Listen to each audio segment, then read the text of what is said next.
হয়তো আমার এই ডিসিশানটা ভুল হতে পারে যে এত বড় একটা কোম্পানিতে সুযোগ পাওয়ার পরও আমি সেখান থেকে কাজ ছেড়ে আমি কলকাতায় আবার ফিরে এসেছি। সেটা হয়তো ভুল ডিসিশান হতে পারে আমার, পরে গিয়ে আমি হয়তো রিয়েলাইজ করব।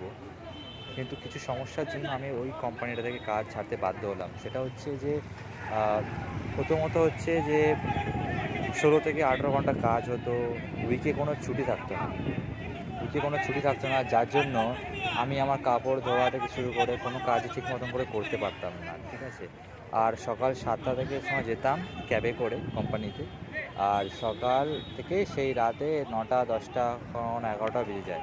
তো মানে লাইফটা এমন হয়ে গেছিলো যে সকালে যাচ্ছি, রাতে আসছি, ঘুমাচ্ছি, আবার পরের দিন চলে যাচ্ছি কাজে।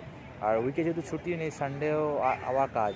তো আমার কোথাও যেন একটা মনে হলো যে এইভাবে কাজ মানে আমার ঠিক মনে হয়নি। আমি শুধু কাজ করে থাকতে চাই না, আমি সাথে সাথে ভিডিও বানাতে চাই, সাথে সাথে আমি নিজের ডিপ্লোমা করতে চাই আমার আইটিআইয়ের পর। তো সেই জন্য আমি কী করলাম, কাজটা ছেড়ে দিয়ে ফিরে এলাম কলকাতায়। জানি না আমার এই ডিসিশানটা ঠিক হবে কি না।